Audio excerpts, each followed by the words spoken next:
Higa-bugga! Welcome to episode number 71 of the Keep Up Podcast! Where you gotta watch out for the White Death.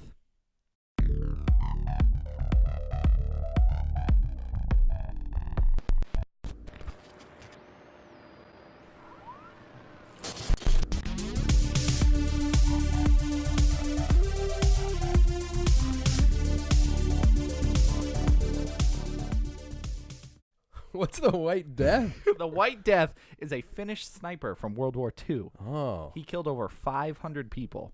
He used to put snow in his mouth so nobody could see his breath. Is that real? That's a real guy. He ended up getting shot in the face, blew off half his face, Yeah, and he was in a coma until the end of the war. but stayed living. Yes, he awoke on the day of peace. Whoa. And then he lived till 2002. Really? Uh-huh. So the Wow. White Death. He was on our side? I mean, he was Finnish. That's right. I don't know if they were on our side. I don't know how I feel about the story. I'm just saying, watch out. He's still around. The White Death. Right. He's a Grim Reaper. 2002, though. Yeah. What year is it?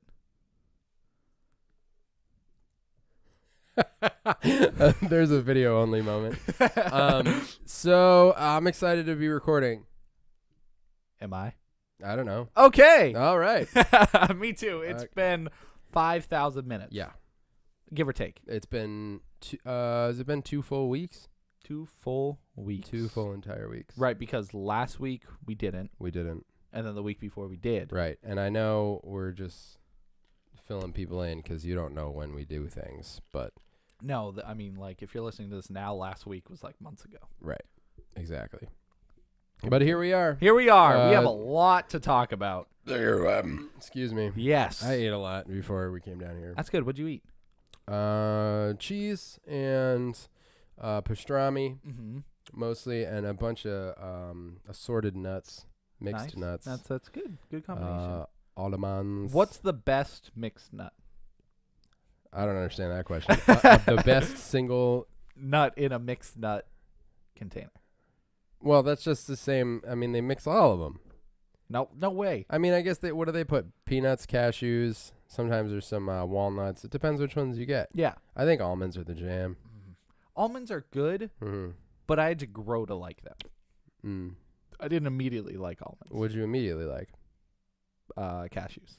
Cashews are really good. Cashews are like top tier nut. I just they keep flavoring everything, and I just want to eat all the flavored kinds. Like what? They have like chipotle lime peanuts. Oh, lime. It's good, I like chipotle. I don't like lime. dude. Shut up, you do.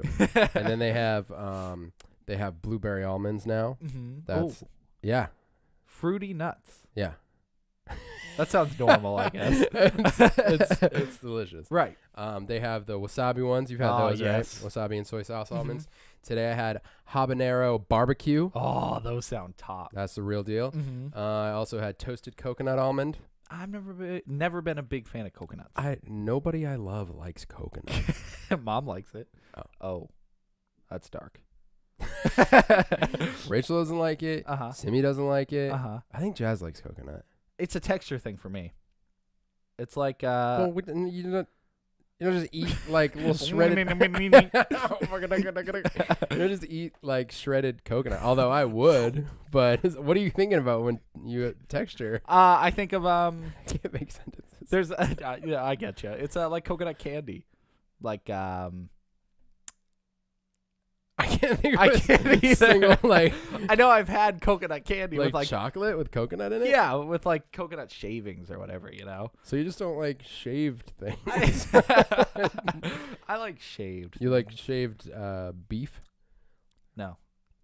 What about shredded cheese? You like that? Yeah. It's Yeah. not shaved.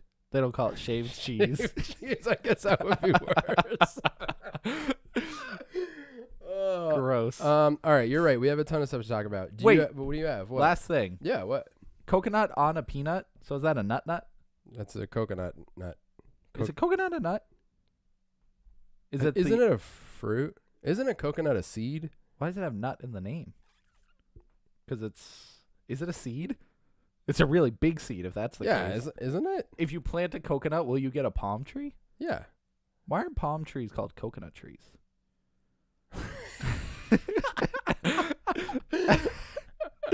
I think a coconut's a seed.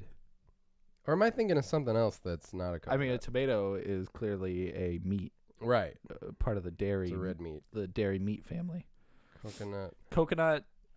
The seed sounds really familiar. What is it? Oh God. I'm sorry. This sentence is really funny to me. I don't know if I'm gonna be able to read it because it sounds. Want me to read it? No. I don't know what's better, if I try to read it or if I should just give it to you.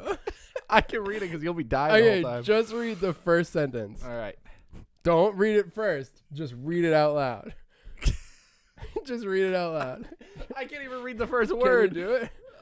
It's botanically. Botanically speaking, a coconut is a fibrous one-seeded drupe, also known as a dry drupe. I don't know, dude. The word fibrous droop is just really funny. A fibrous one-seeded drupe. One-seeded or one-sided? One-seeded. Oh, man. But then it said... It said, however, when using loose definitions, the coconut can be all three: a fruit, a nut, and a seed. Oh, that just... Oh.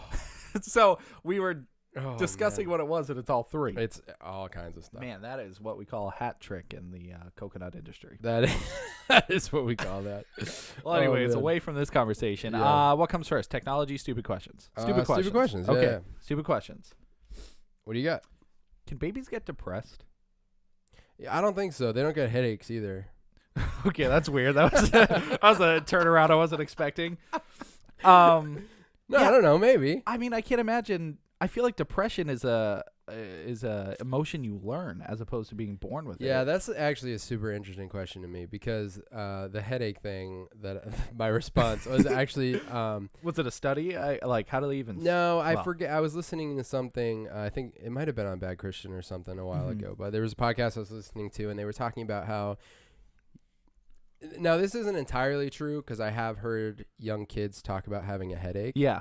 But I feel like before they know that language, like adults, you probably know someone who gets a lot of headaches. Yes. Like I don't get a lot. Sometimes I'll get one. When I do, they're brutal, but I don't get them too often. They're occasional. Rachel gets a lot of headaches. I shouldn't say a lot, but there was a time where she'll go through like a spell, like a week where she'll have a headache for days. But like that's brutal. My kids don't. Like Simi now knows that language and will say like, "Oh, I have a headache," but like Jazz doesn't say that. Like never ever. says it. So like, what are the odds that he never ever has a headache? I don't understand. Well, now he knows headaches exist, so anytime his head is in pain, he might relate it to a headache. Right. And I'm curious when I get a headache if it's the same kind of feeling everybody else feels, or if that's just what I've associated with a headache. I mean, enough people have like described the feeling of like a migraine. So you kind of describe it, and people are like, "Oh, that's a migraine." Right. Or It's like behind your eyes, throbbing. Yeah. Bright lights. I've definitely had that weird, like a throbbing headache is weird. You It can is feel your weird. head, like pulsing. Yeah, it's like, it freaks me Yeah, out. it's a little freaky. Yeah. But yeah, like depression and emotional stuff like that. That is interesting. I don't know. I mean, because a lot of times, or not a lot of times, but just in general, in religion, aren't babies? Well, depending on what you're looking at, like with Christianity, Christianity.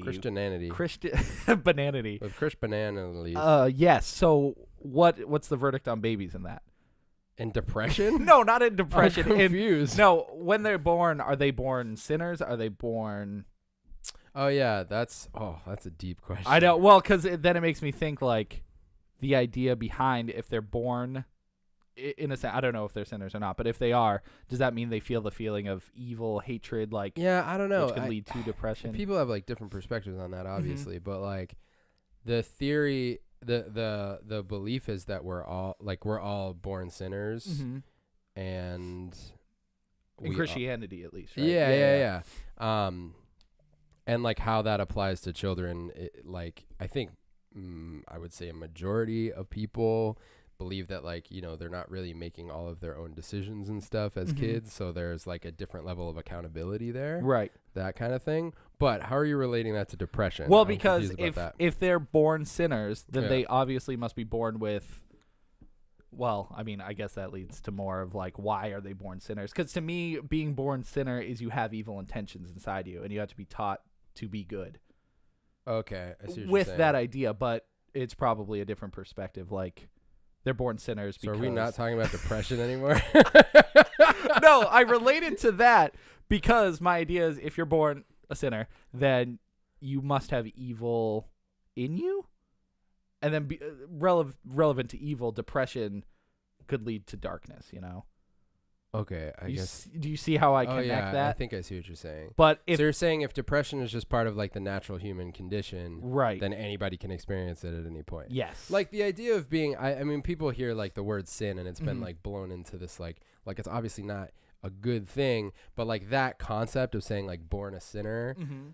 is, I think it's more the idea of like we're all we're not perfect. We're all born with the capability of like lying. Like Mhm. kids lie all the time and don't even like. Sometimes it's learned. Yeah. But, or you know, I have to tell See, my that's weird too for kids to just like have that. naturally lie because Yeah. I don't think they see it in their parents if they learn it.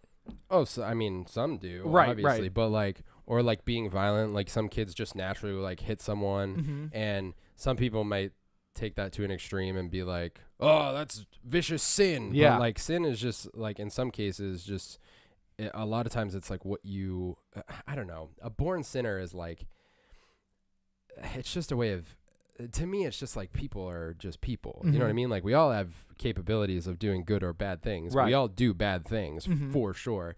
So that's what that I think that has been taken to a place where people hear like born sinner and you think people's being accused of something. Mm-hmm. But like I just know that my kids were born with the same capabilities I was born with of like lying or hitting someone when I'm mad at them Mhm. or that kind of thing. I think it's more so what it should mean to all of us is that we're all we're in the same boat. Yeah. You know what I mean? Yeah, Like, we're all just human, basically. We Right. can make mistakes, and whether or not they're morally good or bad, yeah. I mean, that's just the human experience is to learn it. Yeah. I I mean, so, I think like defining sin, if you want to get to like into like a faith-based definition of it, Mhm. it's like a deliberate departure from what is good. You know, like Okay. deciding to hurt someone. So it's not just like you're just naturally sinful, like, yeah. or do you have to be knowing to do a sin? Well, like like biblically speaking, there's the idea of like accountability. Like once Mhm. you have the knowledge of something, then you can be held accountable for it. You know what I Okay. mean? Like think of like when you work at any job, and if they don't like. Have you ever worked at a job and you do something and someone flips out at you Right. and you're like, well, you never told me that. Numerous times. Technically, that accountability is garbage because Mhm. you never knew what not to do. You right. know what I mean? You wing it and you hope you Yeah. get it right. So that's the concept there is like different things. And then you can get into like people's convictions. Like some Mhm. people will say that like, oh, I don't do this thing because like, I don't know, I don't watch these kind of movies or listen to this kind of music Yep. because I know it's not good for me. Mm-hmm. Or it affects me a certain way or makes me angry or whatever. And so like for them, they're like, no, I feel like I'm, you know, if they're like a person of faith, they'll Right. say, I feel like that is sin for me because I feel like I shouldn't be doing that. So if Mhm. I do it and I know that I shouldn't be, but that's a personal thing, you know what I Right, mean? right, because it differs from person to person. Yeah, you know? exactly. Okay. So they're different things. Mm-hmm. But in general, I would say like if you kill a guy, that's That's I Probably mean, no a matter sin. what happens, that's pretty rough. yeah. So that just leads me to the idea if are kids born with depression or do they learn it? Because I know kids can be happy, obviously. They Yeah. can also be sad. They experience stress, Mm-hmm. but it's like it's different than what we experience, I Mhm. think, like as adults, because Like, say a baby was. this is like not, I don't feel like it's a stupid question at all.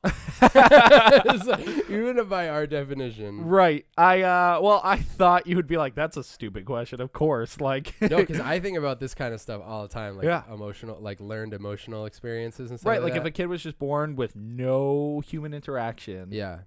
Like it wouldn't be sad. Well, it could be sad.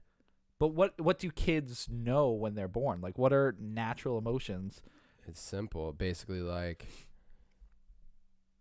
just like hunger, Like, yeah, there's hunger. like there's those things. Yeah, Survival. you like just right.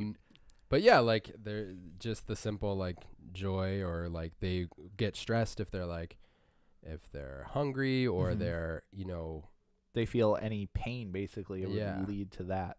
yeah. I don't know about depression though. I don't either.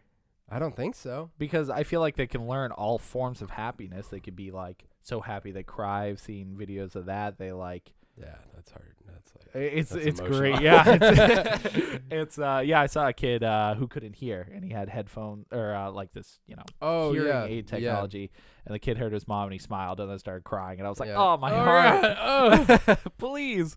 But can a kid just be like, or a baby or whatever, just be depressed? Just I don't like think a baby.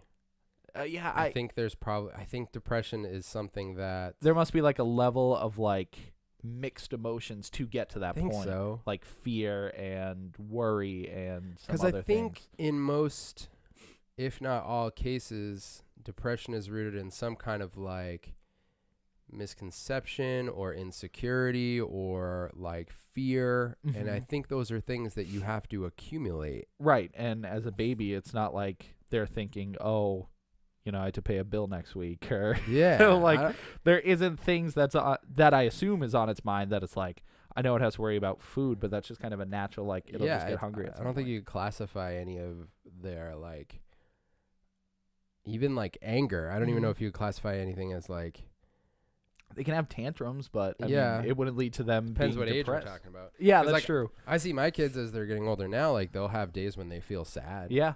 But I don't think they're depressed, but I'll just be like, what's going on? And they'll just be like, oh, I just feel like I did a bad thing. Or like, Mhm. you know what I mean? So And you there's start thinking something about stuff. wearing on them, though. There's like, Yeah. they have that like idea that they did something wrong or something Mhm. bad happened. But I think those are things that can later develop into something bigger that could be classified as depression. Mm-hmm. So I try to like speak to those things now where it's Right, just like a definitely. day where you feel sad or whatever. Yeah.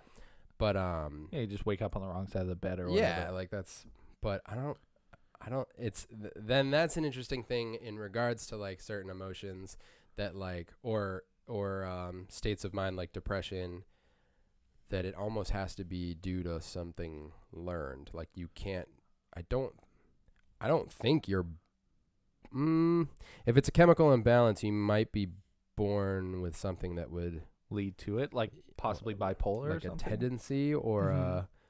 something more more susceptible to that kind of. Yeah, so you could potentially learn depression just because your mind creates this like fear of whatever it could be. Like you can learn depression, like your brain's like, what if I don't get food right now? Mm-hmm. And it's a fear that like a lot of people don't have necessarily when they start I don't know off. if it's learned though, because I feel like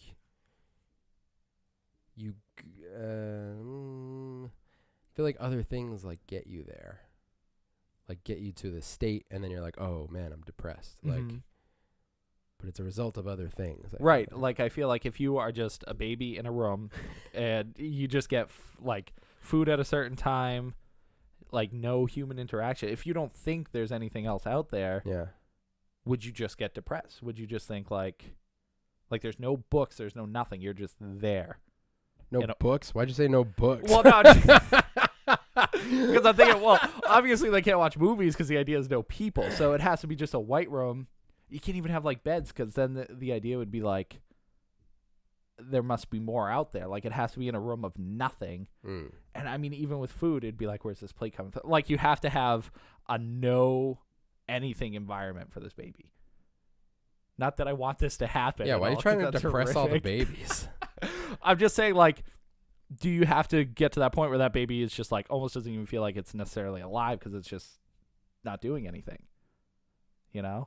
Like, could you feed a baby through the air? I don't know what I'm we're trying- talking about. I'm trying to think of a scenario where the baby has zero interaction with everything. No, like it doesn't. Nobody feeds it. Nobody does anything with it.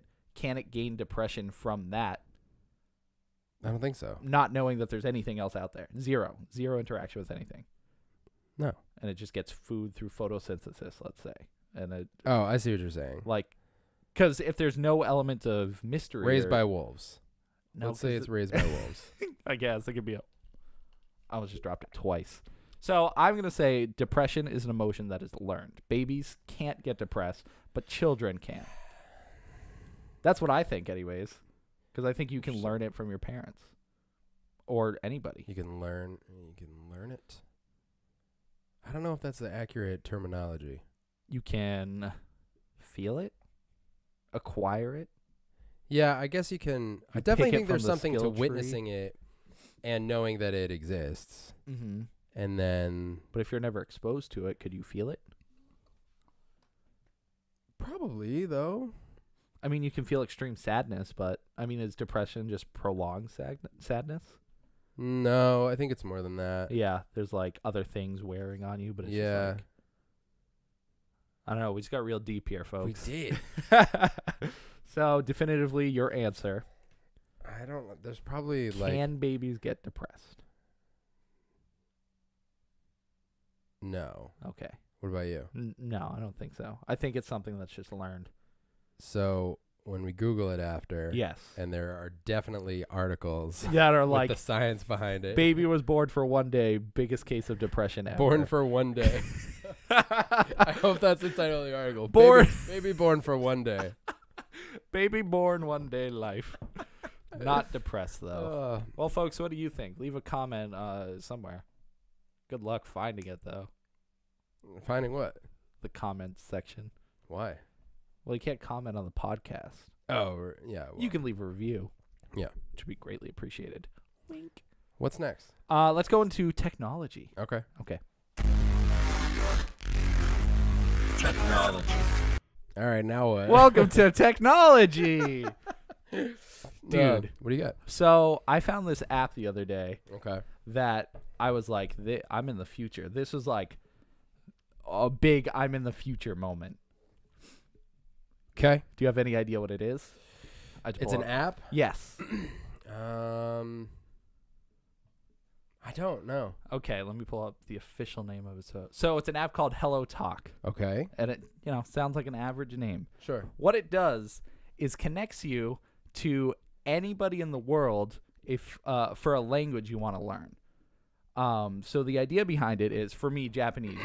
I'm super into Japan and everything. Yeah, yeah. So it takes you to this. So when you start off, you pick your main language, like your native speaking language, and then languages you want to learn, and then your proficiency in those languages. And then from there, hold on, let me adjust myself. Okay. Not that kind of adjust. The chair was weird. Right. For you audio listeners. Thanks for clarifying. I thought about that right now. So through the app, it connects you to a social media hub of people in that country that you want to learn the language from. Okay. So ideally in this app, it's a language learning app, but also a social media so you can meet people from the country. So I connected to it a few weeks ago. Yeah. And I've been just regularly talking to these people in Japan, talking about their daily lives. You can send pictures. You can do phone calls, video calls, all within the app. What? And it has an auto translator. So if they write in their native language, you just hold it, and then it translates, and it does a one-for-one like translation of it. But Dude. it is blowing my mind how incredible. Like, I am talking to someone in Japan, like just hearing about their life. What's it called? It's called HelloTalk. And it's the app itself is free, but there's a subscription service. It's $16 a year. What the heck's a bunk? 16 bunks Bunks a year. But $16 a year. And that gives you unlimited access to, you can learn up to, I think, 5 languages at a time when you do the subscription. But I've just been like stupidly impressed with it. HelloTalk language exchange. Yeah. So the idea behind it is it helps you learn other languages. But you can connect to people. You can pick your proficiency, like how good they are at speaking English. You can pick male or female. You can pick, where specific regions in the country they live. So like Japan, you can do Kyoto, Tokyo, Hiroshima, wherever you want to visit. Wow. And there is a lot of people on this app too. That's so sweet. I just wanted to tell everybody about it because I'm like, this is amazing. All right. So like you're planning on going to Italy at some point. Yeah. It would be awesome to just sit there and like communicate with this person, you know? That would be cool. Excuse me. So is it an in-app social media? Like the app itself is its own? Yeah. So the app, basically you pick what language you want to learn, and you can do multiple languages, but it'll take you, once you pick that language, it'll take you to the like Japan social media hub. And then from there, it's just like you can search for people, and they just have like new users, like the most popular users, the whatever you want. Yeah. And you just scroll through. It says their age, where they live. They have like a bio, pictures. It's only one picture though, profile picture. Okay. And then you can post more wherever you want. It's kind of like Facebook. Yeah. You have a wall, and you can post on it, and then people can like it and That's so comment. cool. Yeah, I was just like, blew my mind. So are you learning languages? I've learned a little bit. I've just been like meeting these people, like getting to know them and figuring out from there. Because I feel like if I just make a phone call and I'm like, hey, and they're like, konnichiwa, I'll be like, well, that was a good conversation. Okay, see ya. See ya. But I'm surprised at how efficient a lot of these people are with their languages. Like, they just seem to. Speaking of, look, someone just responded. Let me see. No, you're not allowed. Come on. No, that's Kaya. She's cool. What'd she say? I'm reading it right now. Hold on. It's loading up. HelloTalk. Oh, yeah, we were talking about Chucky. Like, Child's Play Chucky. oh. Because she was talking about at an event in Japan. It's called, I can't even, Hinamatsuri Dolls Festival. Oh. So that That's your worst nightmare. I know. So that we were talking about it, and I said I've always been afraid of dolls as a kid and stuff. So that's funny. That's so funny. Anyways, hilarious. you don't have to read it because it's private. Yeah, okay. No, it's not private. She was saying she's gonna watch it with her friends because it's scary.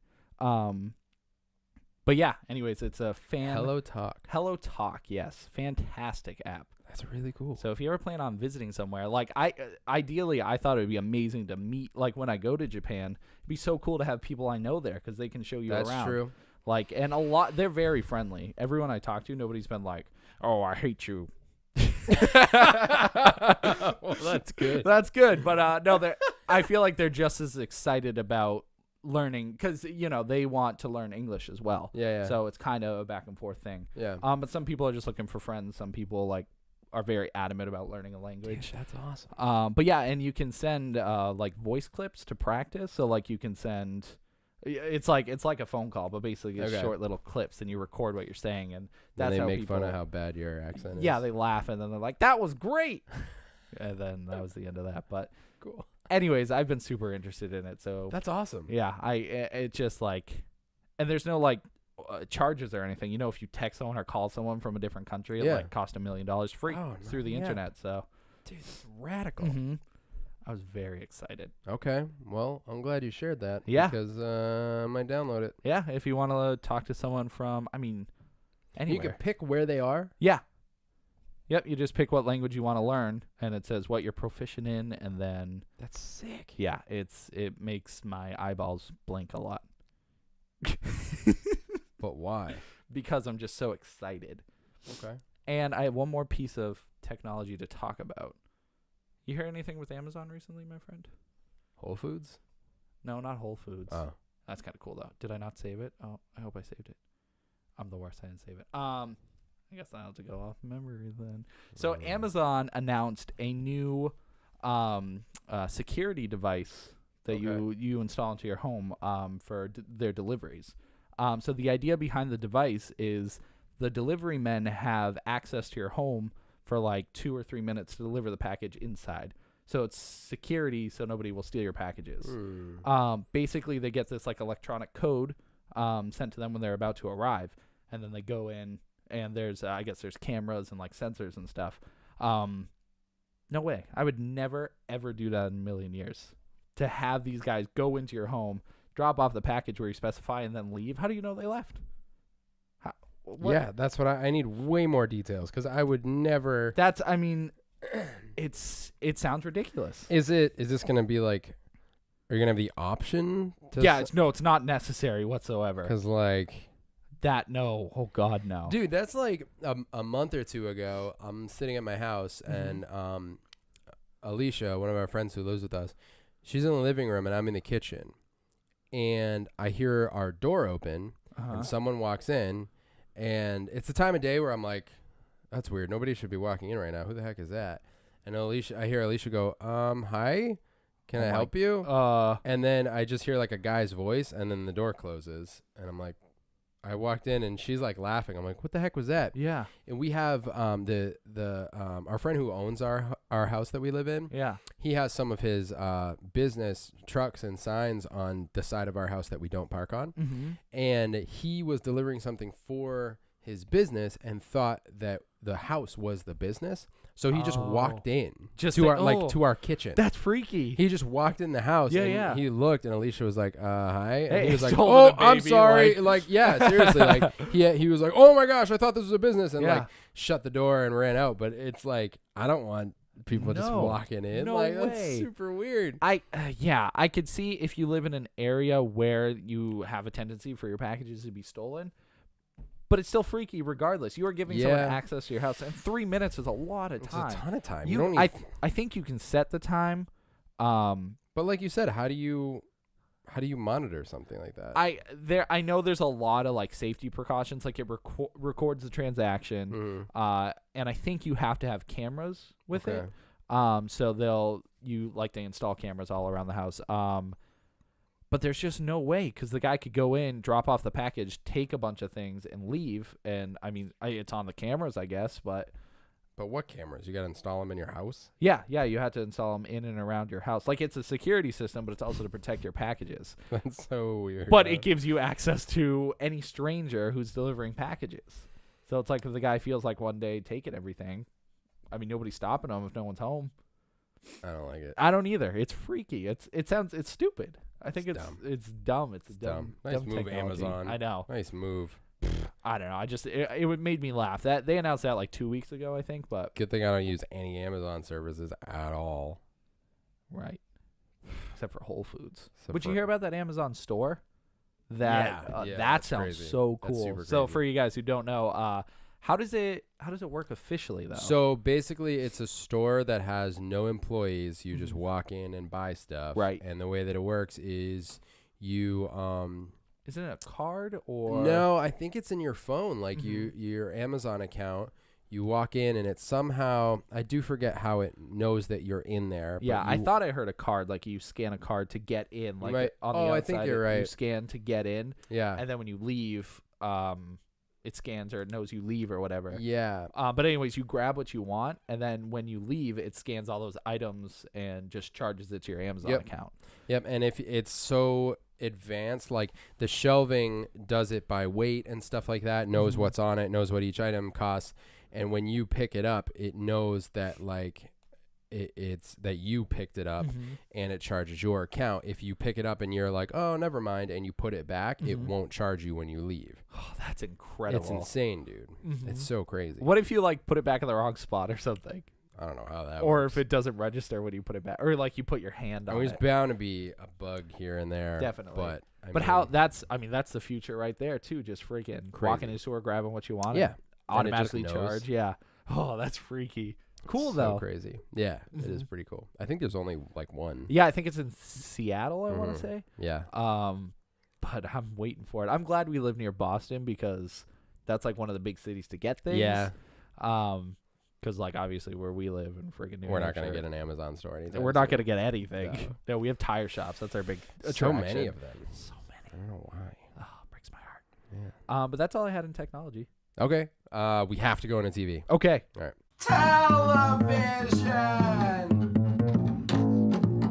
All right, man. I got some things. And stuff. Yeah. Cool. Let's talk. All right. First thing, I'm going to start off with some news that I found out. Okay. I have talked at length about how the current Ninja Turtles animated series is like one of the greatest things that's ever happened to the franchise.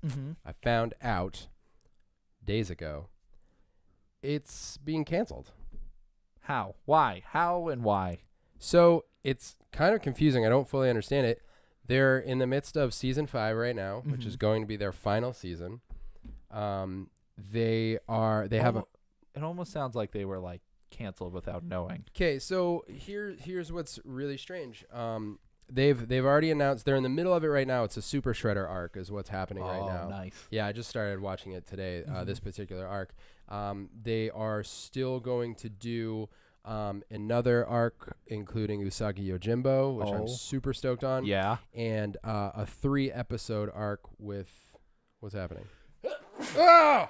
I'm getting a little sick. Oh, so. I saw it. Yeah. Gross. A 3-episode arc of focus on Bebop and Rocksteady. Oh, that's cool. Which that actually already came out. Mm-hmm. So the strange thing is, they're not, Nickelodeon isn't really voicing it like it's being canceled, but it is. But what they're saying is next year, 2018, they're launching a new animated Ninja Turtle series. That totally makes sense. It's a 2D series with a working title of Rise of the Teenage Mutant Ninja Turtles. I think I've actually heard about that. Really? But wasn't it going to be more kid focused? Well, they had The dinosaur one come out? yeah, which was like, Oh. I forget what it was called, like Half Shell Heroes or Yeah, something yeah. like that. And it had some of the same, I think maybe all the same voice actors. And yeah, they're like a smaller, it's like what's the Avengers version, the Marvel Heroes or whatever. Superhero Squad. Yeah, it's like that. I think we made the same comparison before. It's just like little versions of the Turtles. And they put out that one movie where it's like the prehistoric Turtles. And they, I don't know. I don't have a lot of details about that show that's coming out next year. But this is on, I get updates and stuff and follow, this is just TeenageMutantNinjaTurtles.com. Oh, so it's official. Oh, it's official. There are 20 episodes left that are going to be airing throughout 2017. They're already in the midst of that. So I don't. Geez. Yeah, it'll be done soon. I'm not sure where they're at with like the live airings of it. Yeah. I buy the DVD releases as they come out and I kind of binge them. So I'm like halfway through the Super Shredder run and I have the Bebop and Rocksteady. That was a separate release with 3 episodes on it. So the other information that I have though is pretty cool. It's going to be co-executive produced by Andy Suriano and Ant Ward. Are you familiar with them? No. Suriano is a well-known name in the business, having worked on such shows as Samurai Jack, The Powerpuff Girls, and The Fairly Odd Parents. Oh, okay. That's a good list. Ward is a producer for the current Ninja Turtles show. So what it says here in the article is it's clear that they're going to take an alternative approach to the TMNT, but we still don't know exactly what that will look like. What we do know so far is that they have at least chosen 2 excellent creative minds to work on Rise of the Teenage Mutant Ninja Turtles. Nickelodeon hasn't provided any other details about their plans for the future of the franchise, so we're left wondering if any additional talent from the current animated series will be carried over. These voice actors have pretty much become the new Turtles, so it would be sad to see them replaced for the new 2D animated series. Yeah. So, and the tweets that went up just said, the new 2D series is co-executive produced by Andy Suriano, character design Samurai Jack, and Ant Ward, who is a supervising producer on TMNT.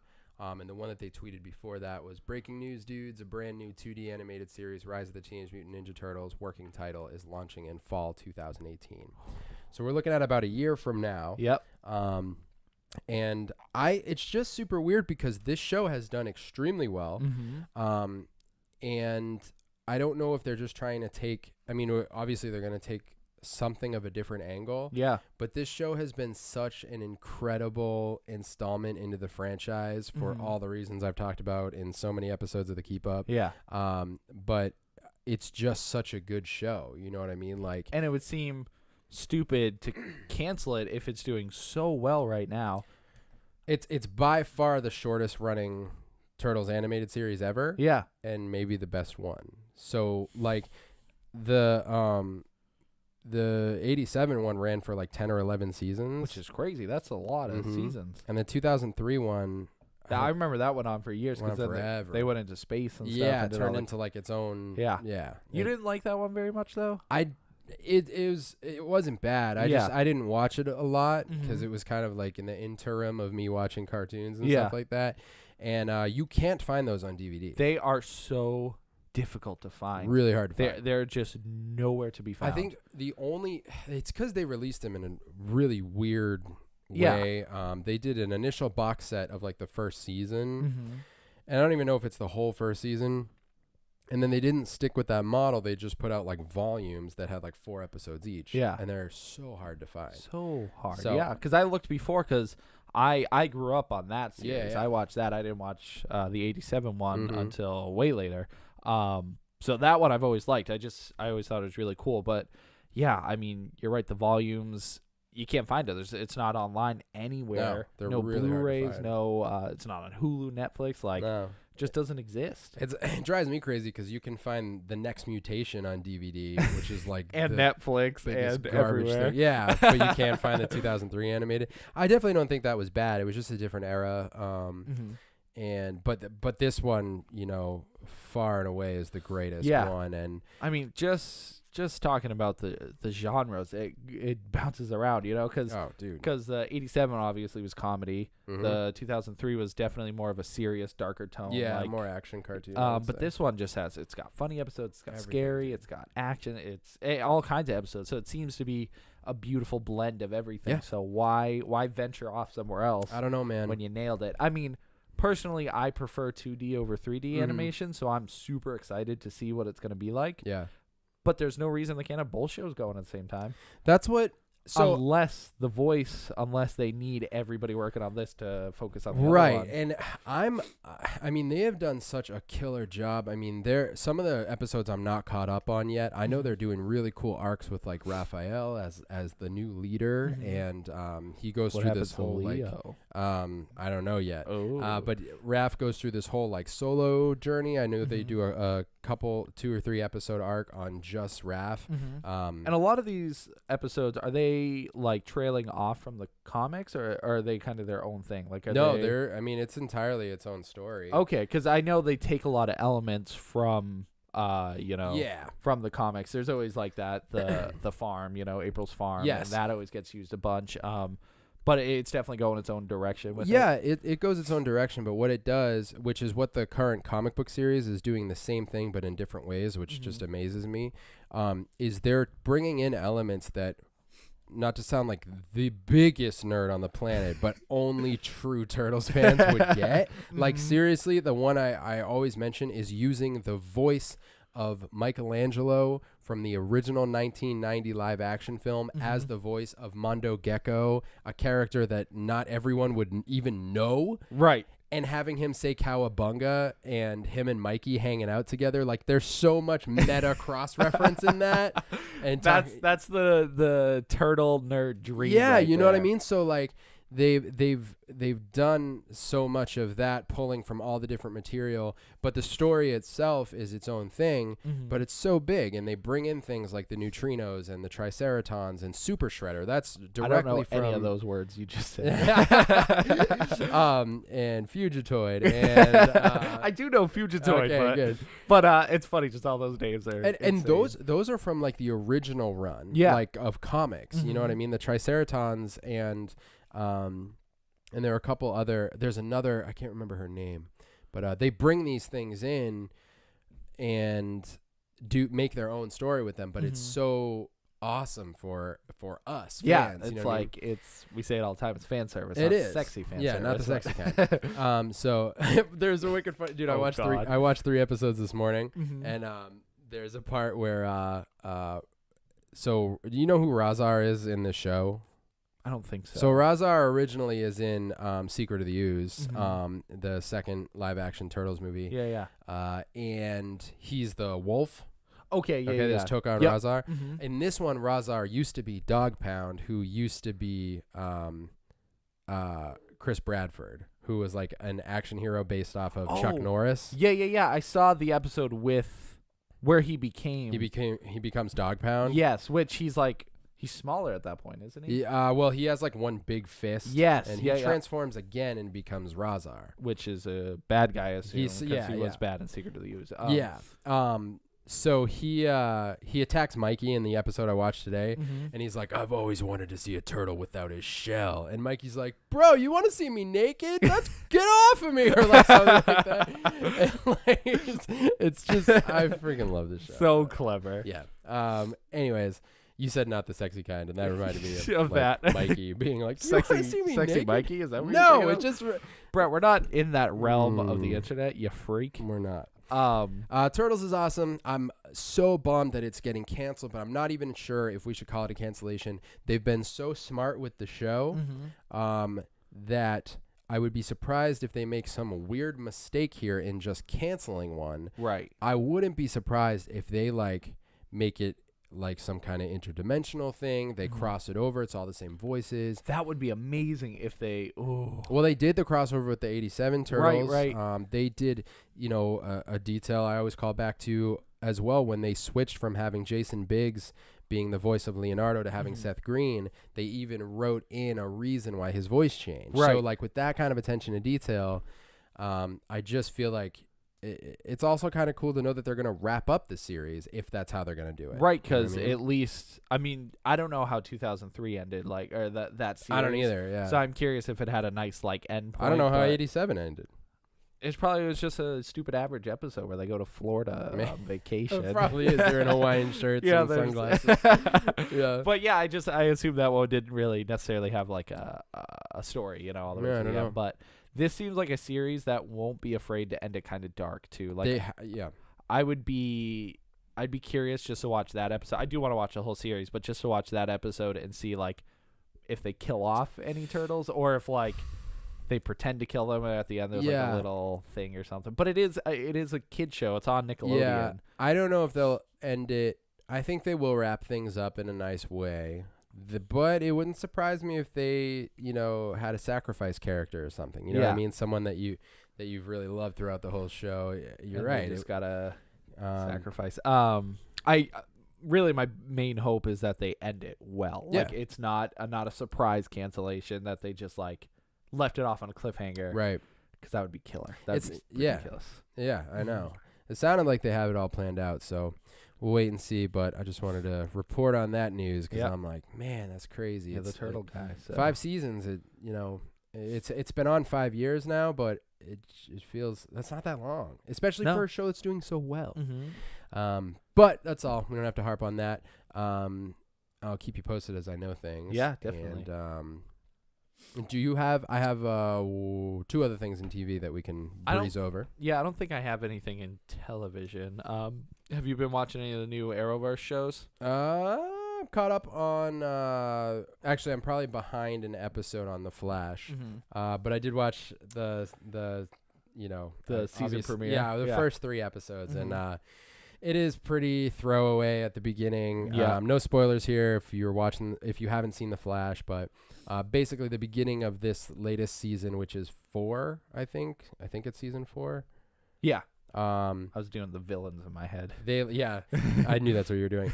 They quickly explain away a really big thing that happened at the end of the last season, and it's fine. It's whatever. It's just dumb. It is dumb. It's like it's just like I invented this thing that washes away everything that happened, and it's just whatever. Yeah, but, it's like a reset. But the thing is, it's one of those things where you're like, thank God, because what they did at the end of the last season was so stupid to begin anyways, with. Yeah. So I agree with you on that. Yeah. It was stupid. The setup for this season is really interesting. They kind of they foreshadow there are going to be a lot of different villains, which I like that. It's to me it feels like the old Batman animated formula. Yeah. Or you saw this a lot in Batman Beyond, where every episode was just a different villain, and they would show you how. Actually, Supergirl season 1 kind of did this too. The series have jumped around where it's like there's individual episodes, but there's also like always the big, overarching story. Right. But I like that format better where it's a different villain each week. Yeah. And Flash first season for sure was like that, and then they totally departed. That's right, with all the metas, all the different. Yeah. But that's why I'm so excited for this season, because they're totally going back to those roots of just single episodes, and I think Flash works out much better that way. It's just like I agree, and they've been much more lighthearted, which makes me so happy. And I think a lot of the frustrating, emotionally, not emotional, just there were a lot of dumb decisions, relationally speaking, that happened, and just be kind of like, that's dumb. I wish this would just be over. Right. And I don't want to get into specifics, obviously, but I feel like they're focusing less on that stuff, not in a bad way. But now the team seems to be functioning in a way that I'm like, that makes sense. That's how they should be functioning. And there are a couple things here. I'm not sure what's going down with Caitlyn. I'm not sure what's going on with there was another character that I was like, oh, what's going on here? I can't remember who I was thinking of, though, so forget it. But yeah, it's good. It's still my favorite of that universe. Yeah. Rachel and I were talking about we're probably going to try to catch up on Arrow again soon. Legends, I'm on my own. She has no interest in watching Legends. I heard Legends, everyone keeps saying is top this right now. Really? It's better than Flash, Arrow, and Supergirl. They're saying it's killing it. I don't know how or why, but I'm skeptical about that. But I did read about the Halloween episode, and it's a parody of Halloween. The movie? Yeah. Oh, wow. The whole episode, I guess, is a parody on it. I haven't seen that it, show they can do like fun. Right, they can do goofy, one-off episodes. But anyways, Flash can too, actually. Yeah. One brief specificity: the Flash scenes with the the therapist. Yes. All that stuff was really funny. It was hilarious. Because it was done really well. They acted really well. And the last thing, and then we're gonna stop talking about it because I know everyone loves when we talk about this. The villain, I like how they do the exact opposite of all the villains past, because he's kind of in the chair. Oh, I don't even know if I didn't even catch that. But you're right. I don't think he could walk. I don't think so. I think so it's funny. He's the exact opposite of all other speedster villains. That makes a lot of sense because. I wonder if they were like, all right, guys, we got to do something different this season because, I know we've done speedsters and it works out, but we got to just faster, fastest. That's I know that's the villain. Now we got to stop. Yeah, and then they thought, what's the opposite of running? And that spawned a year-long debate, and they're gonna figure it out this season. I hope. Figure it out. Anyways, you have more in television? A couple more things real quick. Yes. I know you haven't watched it yet, but that's cool because I don't want to give any spoilers. But Stranger Things 2 is out. I'm finishing it this week. That's my goal. Have you even started it? No. Okay. But I have tomorrow. You will. Trust me once you start it. I'm gonna. What? I thought I'd stop halfway through and be like, no, I'm just saying you'll finish it so quick. Yeah. It took Rachel and I 3 nights total. We watched 1 episode one night, then we watched 3 episodes a night last week, which took 2 nights. And well, it's 3 nights total. Wait, 3, 6? No, that's not right. Yeah. We must have watched more than that. It's 9 episodes. So maybe we watched 4, and 1. Wow. I think we watched. That's a lot to watch in a row. No, wait. We watched 1, No. 4. Wait. It was 4 nights total. Okay. Whatever. We watched it quick. Yeah. It's great. They add characters. I've heard a few complaints. I'm glad they add characters. I'm getting into. They add some new characters to our little town of Hawkins, and I've heard a few complaints. I don't want to speak to any of them too specifically, but I do understand why people could have complaints both with one particular episode in the series. I'm not going to say which one, and also, but you'll know one stands out. There's an episode that stands out. I wonder why. I don't want to say the specific one because I heard this particular episode. I heard people say, "Oh, I loved it," except for episode number whatever. Right. And I didn't like that going into it. because then going into it, you're kind of like, "Oh, what's going to be wrong with it?" But I will tell you, there's an episode that stands out. You could definitely pull the good out of it, and it serves a purpose. I could also see why people were kind of like, about that episode. Yeah. But it is cool because it changes up the format of the show. I've also heard some complaints about the new characters that were introduced. I personally really, really enjoyed them. It brought a lot of new dynamic to everybody that you've already seen in the show. Yep. It is the way I described it is season 2 solidified for me that Stranger Things is the Goonies meet the Monster Squad directed by John Hughes. Who's that John Hughes? Is The Breakfast Club, Home Alone. Oh, yeah. Okay. It has all of the amazing feels of the high school relationships and the coming of age stories, the younger kids, brother, the sibling rivalry / support that goes on in those kinds of movies, where there's just a lot of like, just so much substance, like, all over the place. And that's what was so beautiful about the show initially, is it has all those great things. It has that teenage drama. It's got the adults dealing with the situation. It's got the coming of age story. So it's great to see all of it at once, because they're all so good by themselves. They're great. And the fact that you get all three in one episode, you feel like you're watching three different shows almost. And the sci-fi and thriller / horror elements are... those are so nice too. Are great. Well, that's the thing, is like, you almost, when you stop and think about the layers to the story, it's really crazy. Yeah. And I just think there's a lot of good balance. I think the writing is great. There are a couple of pairings of characters that, when they're happening, you're like, oh yeah, this makes a ton of sense. But you don't think about it in the first season. But then season 2 comes along and you're like, oh, these two are spending a lot of time together. These two are spending a lot of time together. And then, you introduce some of the new characters, and it brings, like I said, there's a lot of new dynamic as, a new character shows up in town and, wants to be or doesn't want to. There's like complications within the party with Mike, Will, Dustin, and oh my gosh, I knew I was going to forget one of their names. Mike, Dustin. All right, I'm gonna look I it up. don't remember any of the names. Mike, Will, Dustin, Lucas. And Lucas. Yes. I didn't look it up. I remember. He was working on it, but he didn't hit it. And then I don't want to say. I think I'm gonna stop there. Yeah. It's really, really great. They had to step up their CG game. They stepped up their villain game. And which is crazy because the Demogorgon from the first season. Oh, and that's still like absolutely iconic. Like it's one of those things where like it was the first real experience with a Stranger Things supernatural villain, right? And it's kind of untouchable. And the soundtrack's incredible. It's definitely a much more cinematic. I mean, do they have a lot of 80s songs in it? Yes. Okay. The soundtrack is great on a score perspective. Like the atmosphere of it's amazing. Yeah. It carries on from the even the theme setting and must the be first incredible. one. I saw in the trailer there's an arcade. They go to an arcade, so there's probably a lot of like elements of video games and movies. And absolutely. Oh, I'm excited. And then the actual soundtrack itself is incredible too. Like all kinds of iconic 80s songs, The Police, The Clash, just tons of songs that just work perfectly in the scenes that they use them in. Yeah. It's great all around, super great experience. I'm also watching, I have 3 episodes left of Beyond Stranger Things, which is like the at the table discussion with the actors and producers and writers and stuff like that. And it's really great.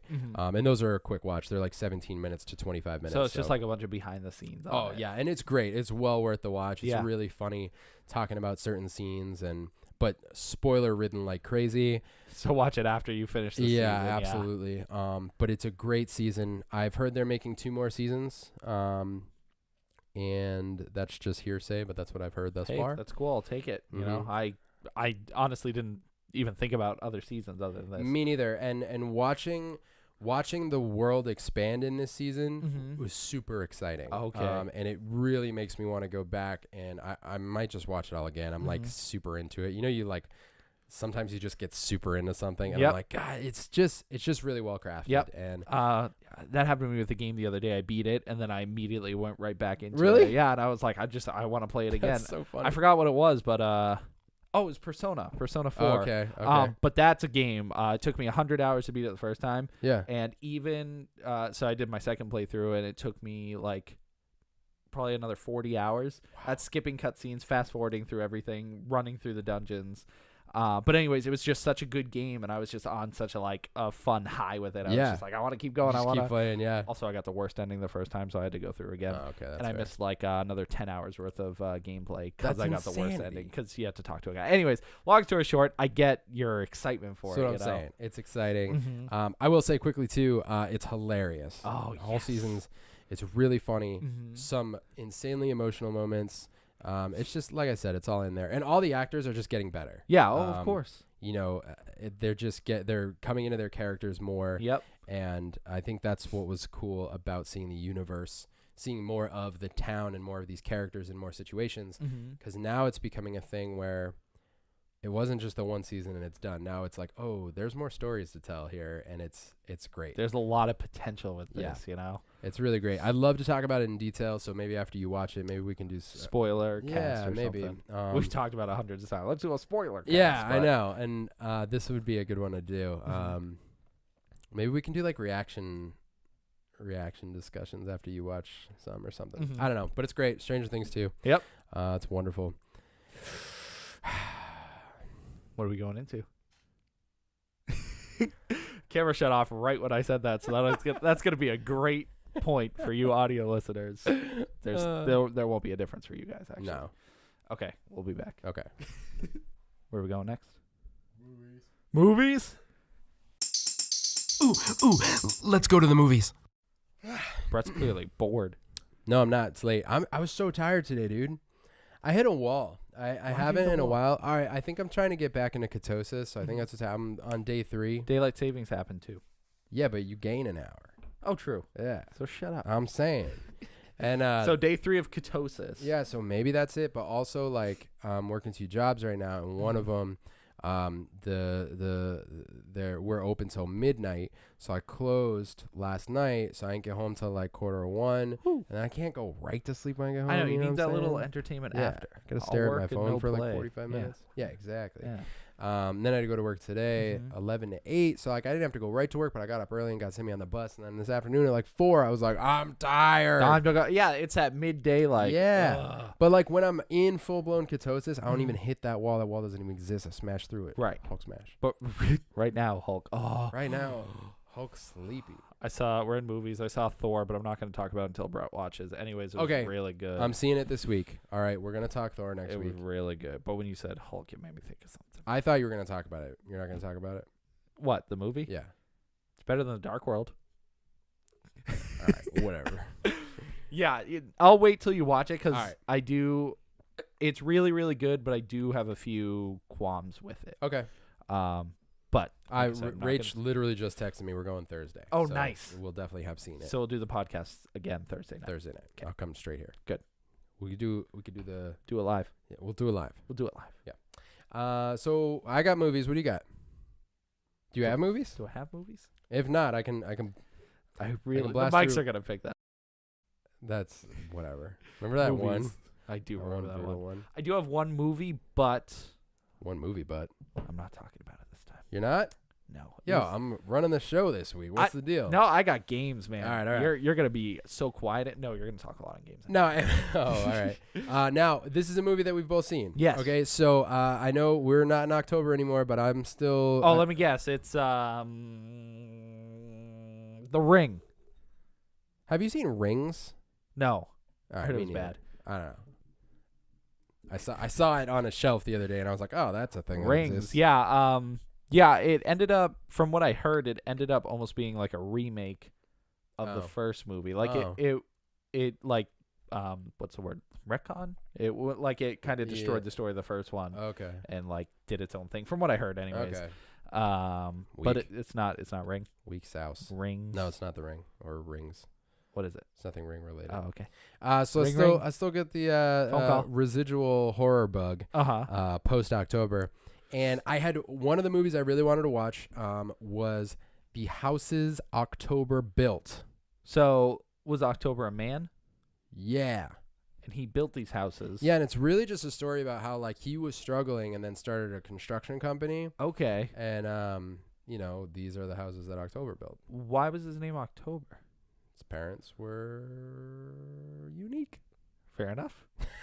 Hear about that kid that was born and his parents named him Frankenstein? No. Officially, that's his name. For real? I don't know his last name. I'm going to call him Jones. Frankenstein Jones. It's kind of cool. I mean, it's cool because you can shorten it to Frank. Frank, Yeah. easily. And people will be like, is your name really Frankenstein? Frankenstein. I know you're in school and your teacher's like, is Frankenstein here today? Yeah. I wonder if he looks like Frankenstein. Listen, man. I don't know. Mom was very mad about it. That's why. I don't know. Because she didn't think of it. She thought it was awful for the kid to She's be like, all Frankenstein. I have is a Brett and a Tim. I wish I had a Frankenstein. Ah. Anyways, no, I didn't watch a movie about some guy named October who built houses. This movie caught my eye. Okay, can we just talk about the fact that it's fine to judge a book by its cover? Absolutely. Because a lot of books have sweet covers, and then I'm gonna read it, and a lot of times they're sweet. Even if it's a bad cover, I'd read it. That don't sound like The Grudge. I freaked you out a little. It just freaked me out because you looked a little bit over my shoulder. This particular book is a movie called The Houses Octoberville, and the cover of the DVD is now I really love like character design, creepy creatures, that kind of thing. But it had none of that. It had costumes. It had people in costumes, and the one that stuck out to me was like this giant, kind of like a doll. She was wearing like a doll mask. Do you remember that one? I do remember that one. Now, I was just like, that looks cool. I had asked you about it. You said you and Mom had watched it. And you're like, yeah, it was pretty good. So it just stuck in my head, and I found it on Netflix. I watched it, and I really, really liked it. Really liked it. There were a lot of things conceptually about the movie that I really dug. So the concept of the movie is there are, I want to say 6 friends total. Are you threatening me with a cup of water? You just sounded like you needed one. I could use a little bit, actually. Hold, please. So yeah, the idea is these 6 friends are hunting for the scariest haunted houses in the United States. In the U.S., yeah. They get in an RV. By the way, that was excellent. You started drinking, and I totally. It was thank you. I had to point that out. Killer vamp. It was great. No I didn't pun vamp. intended. I continued what you were going with. I clearly that don't was understand. high class podcasting, folks. And I ruined it by pointing it out. Is it still high class? No, we lost it. It's gone. So these, I want to say it's 5 friends, maybe 6. You said 6, and I just went with you. Did I say 6? Yeah. That might be what it is. I don't remember. I'm going to look up the details because there's some cool details about the filming of it. They, let me see the cover again. 3, 4, 5. Yeah, 5. So it's 5 friends. That's the cover. Okay, yep, I remember that. So 5 friends, and they are seeking out the scariest haunts in the U.S. around Halloween. And there are 2 in the party specifically who want to find like the most extreme haunt. Are they making a documentary in the film? It's found footage, by the way. Yeah. So the whole thing's like found footage style, and the thing is the guy, he like brings his camera. He's like, I'm documenting the whole thing. And these 2 guys in particular are like, we want to find the most extreme haunt we can find. And throughout the film, they're showing little clips of interviews with like scare actors at the haunts and stuff saying, oh, I heard about this one place where like they really push the limits. We've heard of some places where, you know, it's you know, no holds barred. You can grab people, you can, they might not hurt them, but they're going to drag them around. Or then there's some places who push the limits, whatever. So what I really liked about it is throughout the majority of the well, at least like the first half of it, all of the scares are based on you going through these haunts. So you're getting the same, and it's first person, it's the found footage style. So you're getting this story of these friends going and looking for these haunts, and as they go through the haunts, they get progressively like more twisted and more scary and more extreme. And they start to have these interactions where you start to question whether or not it's real. And it plays on the ultimate fear of when you go into a really good haunt, you're like, man, what if these people weren't messing around and someone pushed it too far? It's funny you say that. I've never actually had that thought that like there are people here who aren't actors. But if you think about it, that's horrifying. You don't know who's in there. Right. You don't know who's, you know what I mean? And they touch on that. Hey, a Beatty lug. They touch on that with within the movie with the little clips interviewing, I think they really are, but quote unquote, like the managers of the house haunts. Yeah. And house haunts of the haunts. The haunted, whatever. Yeah. And they're just saying things like, oh yeah, no, we're looking into doing background checks, but we've never really done that. Wow. And hinting that like, oh, then they interview one guy and they're like, so wait, part of your community service was being a scare actor? And he was like, yeah. So this dude like was arrested. Right. And his community service was to be a scare actor. That's you know what I mean? terrifying. Yeah. So they're playing up on those as they're going through, and it's like they're cut scenes between them going to the haunts and then they're on the roads traveling, and like I said, they just go from haunt to haunt, and the haunts are super scary. Mm-hmm. So I liked that dynamic where they are actually using the haunts to their advantage, like you're experiencing the haunted houses with them. Yeah, it's almost like a virtual tour of these Right. haunted houses. Right, and I just thought it was really smart. And they're real haunted houses? They based are off real ones? Yeah, at the end of the movie, they thank all the actual haunt locations. Yeah.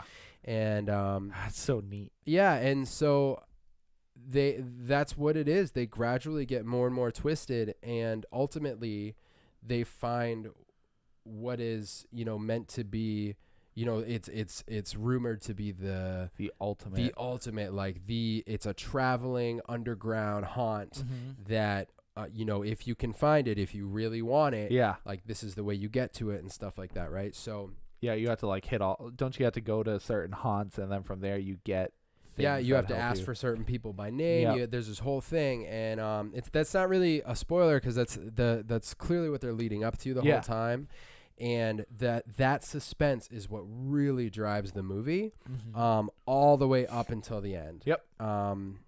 I really liked it for all those reasons. Each character is actually played by, they all are just their names. Yeah. They all play, I don't want to say they play themselves, but right. they are all They play characters that are them, basically. Yeah. Brandy Schaefer, Zach Andrews, Bobby Rowe, Mikey Rowe, and Jeff Larson. They all just play themselves, their own names. Bobby Rowe and Mikey Rowe, like in the movie, they talk about how they're brothers. They actually are brothers. Bobby Rowe, I believe it was directed. Yep. Okay, so he films it, and they say things in the movie like he's like, I'm the one that went to film school, and he's the one filming a lot of it. He actually did film this movie. I was just reading trivia if there was anything, but he directed it and everything, and so that's pretty cool that the ones involved in it, they're just like, it's just them. And what are you looking at now? It was a remake of a documentary. I saw that documentary. I was curious about that. Did you watch it or no? No, I didn't. Oh, so they made a documentary first. It's their movie. Oh, really? Directed by Bobby Rowe and one other. Okay, I didn't know that. So so they made this documentary, The House is October Built. Okay. And then they made a movie off the concept of this documentary they really made. That's super neat. It is. I didn't know that. So, and the documentary is like an official, every October over 30 million people will visit haunted houses, and the film sheds light on the dark world. Okay, so the clips. So maybe a lot of them are actually from the documentary, extras or whatever. Interesting. But I'm curious if they filmed the movie at the same time they did that. Yeah. Or if they did that and they're like, actually, it's kind of a cool concept. Let's make a film out of it. I'll tell you, it worked, because the suspense of, is this real? Because they do things in some of the haunts where it's like, okay, this seems really serious, and they're taking it way too far. But is this the most extreme haunt? Right. Is this what happens? You know what I mean? And and the ending is pretty intense. It's an ending, I'll say that much. Right? So I'll stop talking about that. That's as much as I'll say about that one. Yeah. And I'll say I really liked it. Yeah. I remember liking it. We went on YouTube, and it's actually super interesting, but there's this like dark hole on YouTube that's just like a horror movie after horror movie trailers, but they're all movies that don't get official big trailers. And so that's how we always find horror movies. So that was one of them. And it looked really good. So then we looked around and we found it on demand. So we watched it. Yeah. And I remember it being really good. It really is. And I know I said I was going to stop talking about it, but I just remembered one thing I wanted to point out. Yes. Is with the found footage style of this and the suspense and building on the real fear of like, what if someone took this too far? They start having these interactions with haunt or potentially scare actors from the houses that they've already been in. And those are some of the most tense moments. There's a particular one, I don't know if you remember it, where one of the actors walks onto their RV. Do you remember that? Yeah. And just sits there. Yep. I'm getting chills thinking about it, because is it a lady? Yes. Yes. Okay. Yeah. It is so tense. It's a mixture of like awkward and like that's exactly intense. what it is. Yeah. It's just like, it's very awkward. Yep. Very uncomfortable and so unnerving. I was thinking about it. I totally remember that. And those moments are like, how they build off of, because with people wearing masks and stuff, it's like you don't know who's under there, and then they have some altercations with some of the other actors, and it just consistently builds and builds. Yeah. And that's what I really liked about it. So I definitely suggest it for horror fans. I thought it was just conceptually really unique. Yep. And pretty well done. So then I'm watching it, and I looked up some info about it on IMDb, and then I realized that there's a new one that came out this year. Which I had no idea. Yeah, called The Houses October Built 2, and I watched that one. It's not as good. That's almost depressing to hear because you built up the first one so much. Right. And not to say don't watch the first one. It's a great movie by itself. Watch the first one for sure. The thing is, when you see the ending of the first one, there is a very specific reason why you really want to watch the second one. And that would be the only reason I watch it. So that's why I did. Yep. And without saying what that reason is or how they, started off, they introduce a concept that makes sense. And I'll say, because of the investment I had in the first one, the first 20 minutes, I was super into the second one. It was just a continuation of a story that I was already invested in. And then that suspense that they used to build up the first one and really build the first one on, they totally ditch that suspense and any kind of scary, there's no horror really. Right. There's attempts at it, but it's just not done well. It's silly. Because of the storyline they went with, the horror aspect is just it's back down to silly haunted house kid stuff almost. There's some kind of twisted stuff in some of the haunts that's oh, that's just gross. But it's not scary. The first one had this intense scary this scary intensity, I should say. But then they eventually get to a point, because I'm watching the movie just waiting for that intensity to kick in again, and it does. I don't know, an hour and 10 minutes in. That's long. They hit you with, it starts, that intensity comes back in, and you're back into the suspense of wait a minute, is this real or what am I looking at? Right.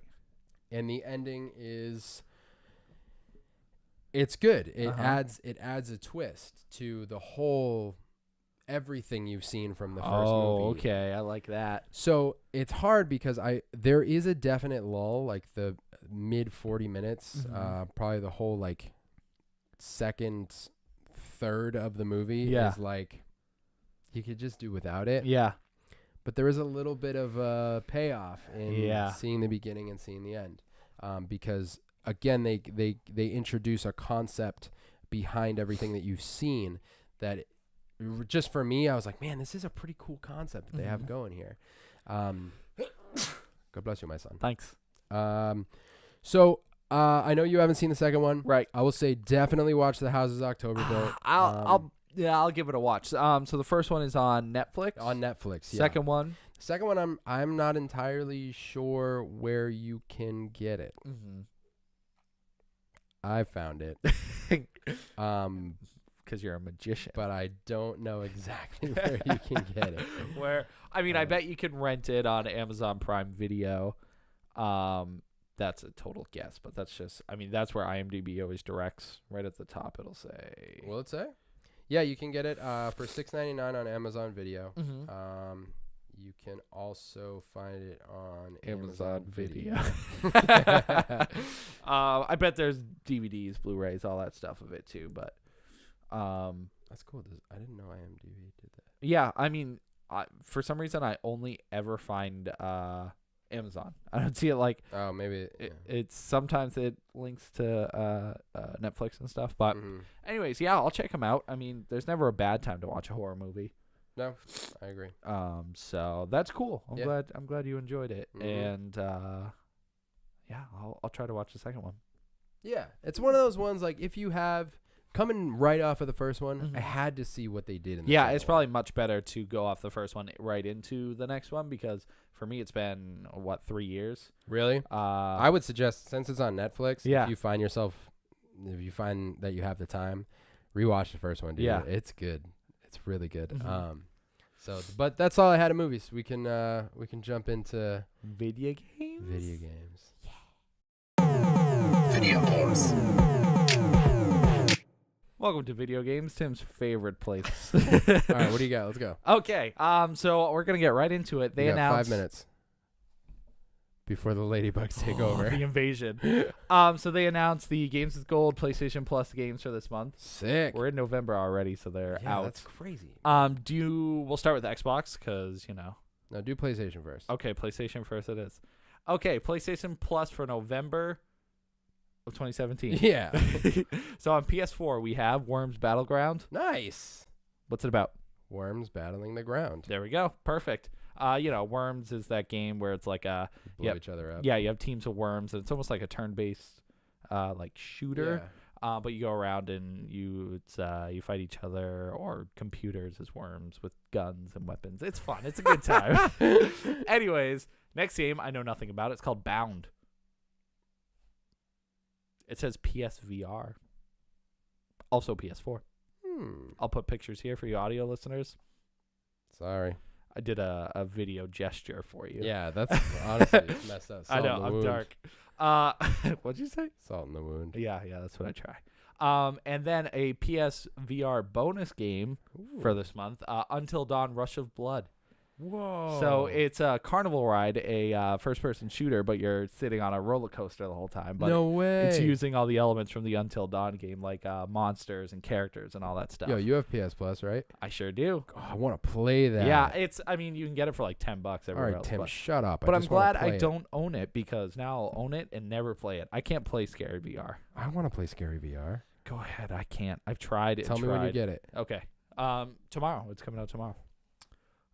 And there's another PS Plus bonus, I guess. This game's been out for like 3 months, but it's been free for 3 months. It's called That's You. What is that?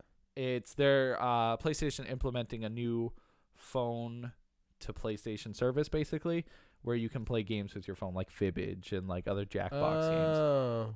But these are PlayStation specific, and I don't know anything about that. Okay. That's you. Cool. And, Yeah. So the next game, PS3, R-Type Dimensions. the one where you with the number munchers. Yes, pretty close. It's a spaceship shooter, like a Spaceship shooter. spaceship shooter. It's a spaceship shooter. Yeah, it's like a Spaceship shooter. what's the word? Shoot 'em up. You know? Spaceship shooter. and you go back and forth and shoot guys. Spaceship. Pretty fun. I have it on my Vita actually. Spaceship shooter. Yeah. Okay. The next game, PS3, Ragdoll Kung Fu, Sick. Fists of Plastic. I don't know. I'm gonna say it's a 2D beat 'em up where you fight with ragdolls. I'm gonna say it's a spaceship shooter. Yeah, it's a spaceship shoot 'em up. Spaceship shooter. PS3, so you guys can do what you want with that. Probably a bunch of Ken dolls Yes. punching each other. Right. Makes sense to me. You freak. Next game, PS Vita and PS4. Dungeon Punks. Sounds radical. More like Punjin Dunks, am I right? I don't like that. I don't know. Why you gotta be repugnant? What is it? I don't know. You play as Dungeon Punks. Cool. I feel like I know what that game is. That one sounds pretty cool. It sounds like it's like I'm gonna say it's a dungeon crawler, but with a splattering of 80s fashion and weaponry. Splattering. I'm pretty sure. I feel like I've played it. Let me see what it looks like. It's a dungeon crawler. You know what? It's kind of like Oh, it's it's like Golden Axe. yeah. Okay. That actually looks pretty cool. I'm excited for that one. So, like Golden Axe for all you Sega Genesis fans. Yeah, it's like a side-scrolling. Beat 'em up like Beat 'em Streets up. of Rage and Looks like you can be a werewolf, a knight, an Egyptian cat goddess, and a red fire demon. Oh, and a Golden Axe guy. fat troll guy. Okay. Okay, cool. And so that's on PS Vita and PS4. And the a last pirate one, lady. this one's strictly on PS Vita. Broken Sword Ghostbusters. 5. Wait, sorry, what? The Serpent's Curse. Broken Sword, 5. the Serpent's Purse. Serpent's Curse. Episode 1 and 2. Oh, is it good? I don't know. But if they made 5 of them, I'm assuming it's a. Sounds like an RPG to me. Yeah, I was gonna say it's an adventure game, point and click adventure, Okay. split up in 2 episodes. I'm not gonna. That's look all it up. your PlayStation goodies for the month. Let's get to the good stuff. Wow, I'm so upset. I just don't have I'm- a PlayStation. Oh, I'm sorry. All right, Xbox. Let me see. Okay, pretty solid list. I think I have 2 of them. Okay, Tim. Okay, I right get it. now, You own all the games. November 2017 Xbox Gold games Come on, big money. Big available money, big right money. now Yep. on Xbox One. Come on. Trackmania Turbo. What is that? It honestly sounds like the monster truck one that I was talking about the last time I talked about this, but I believe it's last time I was talking about the games with gold. It's like you do a bunch of stunts and tricks and get points. You get what? Point. Point. I had phlegm in my throat. It sounded like Sonic underwater. Oh, just like his music.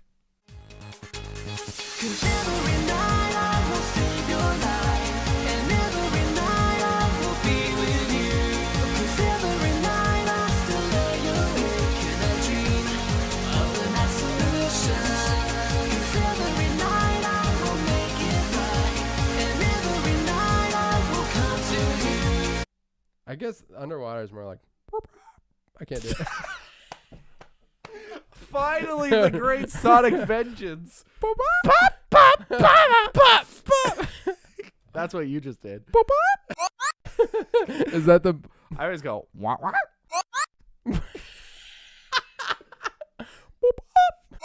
I can't do it. I could just get some bubbles in this water and eat them. Anyways, So honestly, that looks Points. fun. I'm so bad. so you just race cars and get points. I hate this. All right, what else do I get? And the other one available, this is Xbox 360, Yeah. available right now, Nights into Dreams. No way. Yep. That's actually awesome. Of course it's awesome. It's Nights. Made by Sonic Team. I already said the music joke earlier, but Sonic music. Again. Nights. Actually, no, it's going to be Nights music because Nights Yeah. has some killer soundtracks. Nights.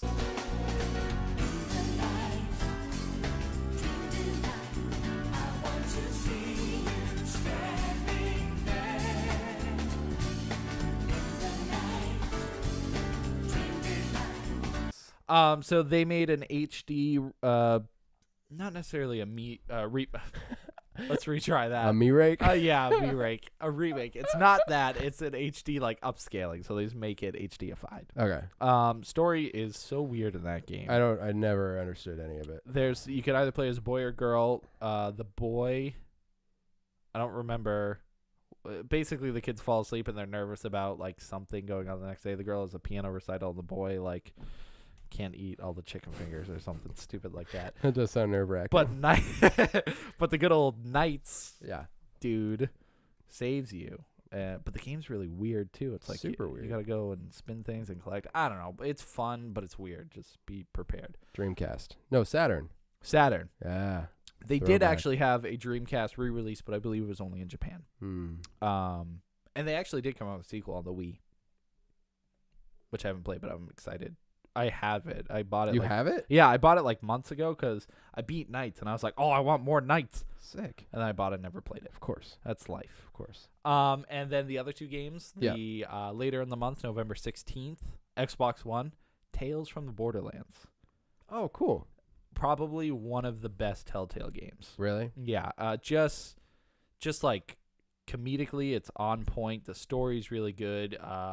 Really not too many glitches as opposed to traditional other Telltale games. Like it was really well defined. And even if you're not into the Borderlands story, it's a little tough to pick up because there are some characters, or there's actually a lot of characters, but they're not in it that long. You learn who the villain is fast and stuff, and if you play Borderlands, it definitely helps. But if you haven't, it's still like he's the villain, and he's like you'll learn who his character is from the game anyway. So, and the other one is Deadfall Adventures. on Xbox 360. Deadfall. I don't know what that is. I'm pulling it up right now. Ooh, it looks like Indiana Jones. Sick. Oh, it's a first-person shooter. And that's all I know. Sounds rad. Yep. Play it. Okay. So those are all your free games. Sounds pretty decent. And also, one final thing, Xbox Originals came out on Xbox One. So they were talking about it at E3. I brought it up. They were bringing original Xbox games to Xbox One. Okay. So now they're available on the store. They just launched it, No way. So the lineup, pretty solid. A lot better than I thought it was going to be. I only expected a few games, but we have Black. So good. Blood Rain 2. Crimson Skies, High Road to Revenge. Nice. Dead to Rights. Pretty excited about this one. Ninja Gaiden Black. Oh. Play that on Xbox One. Why not? Yeah. Fusion Frenzies. Grabbed by the Ghoulies. Wait, did I say Fusion Frenzies? Yep. Fusion Frenzy. Yeah. Grabbed by the Ghoulies. The King of Fighters. Prince of Persia. Wow. Sands of Time, yeah. Psychonauts. Red Faction 2.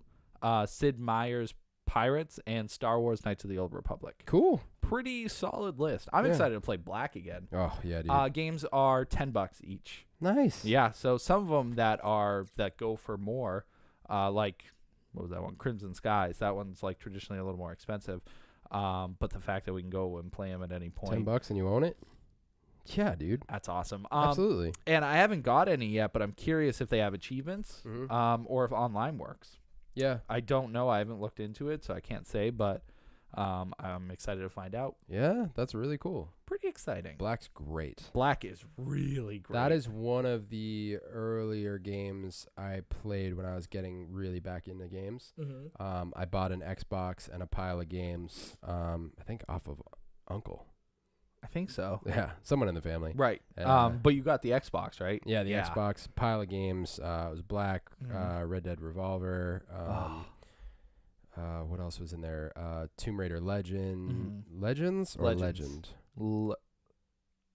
Tomb Raider Legend. Yeah. Yeah. No S. That game was also dope. That was. And I was blasting through games, dude. Mhm. Like, and Black, I will never forget, was like one of the best I'm FPSs. I'm super curious if it holds up because I think that was Me too. the foundation for all modern Yeah. shooters. Because at the time, Well, Halo holds up. Halo was It was also around that time. Yeah, I mean, I think Halo was definitely like the pioneer. I know. Yeah, I but- know Halo's like top tier, but Yeah, I'm just but saying, Black like refined the modern shooter. Yeah. Like, yeah. So I'm curious if it holds up or if it's super dated. Like you play it and you're like, I'm "Eh." curious. Yeah. Are Are you gonna get it? Yeah, definitely. I wanna It's see been what it looks years like. and years since I played it. I played it when it originally came out, which was like It's a long time ago. man. 2005, 2006 maybe. Take a solid guess. I'll look it up. Okay, 2005 is what came to my head first. Okay.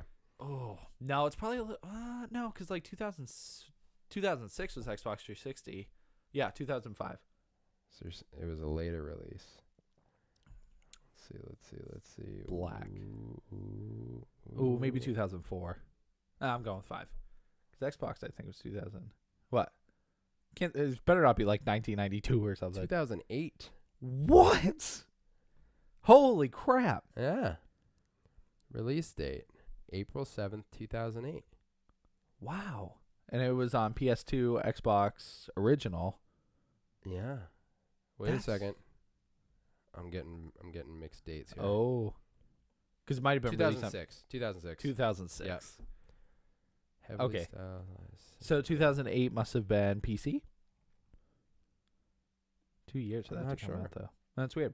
But okay, 2006. There we go. That's what I thought. Yeah. Yeah, that's right. Tim knows. But yeah. So I'm excited to play all those. But since we're talking about first-person shooters, Yeah. I just want to give a quick little nod to Call of Duty World War II. Oh yeah, man. Because for the longest time, Call of Duty has been suffering with biting off more than it can chew. Yeah. You know, it keeps trying to go into the future, trying to add all these crazy elements with Sure. like emotes and these loot boxes and millions of weapons and camos and all this crazy stuff. And so the past, it was Ghosts, Infinite Warfare, Black Ops 3, Advanced Warfare. So 4 or 5 games, they have just been bad. Like, just bad. So it's been upsetting for me. I mean, I've played all the campaigns, so they've been pretty cool, but Sure. the multiplayer is just trash, and it's been unfortunate. I mean, a lot of people do like it, but they departed so much from the formula of like boots on the ground, like just running and shooting guys, because there was wall running, there was jetpacks, there are all these abilities. So this game goes back to World War II. So you just have classic guns, classic maps, classic gameplay. It's awesome. And it's so refreshing to be able just to pop in and be like, okay, I don't have to learn these 50 new guns. Right. And I don't have to worry about guys flying over my head and everything. It's like just straight, horizontal gameplay, not vertical. You know? Yeah. So I just, for people who have been out of Call of Duty for a while, it's totally worth going back to this one. That's me 100%. Because I haven't really played one. I haven't played one in depth.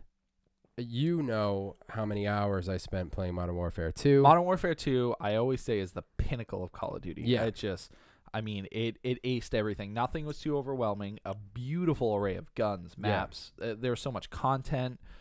Graphically, that is bugs. Yeah, that to me is the definitive Call of Duty. So good. And everyone played it. There's just so much of that game. Yeah, and it was a lot of it was the time. Like Halo 3 and Modern Warfare 2 were like, that was Halo clutch. 3 lasted so much longer than, not that it should.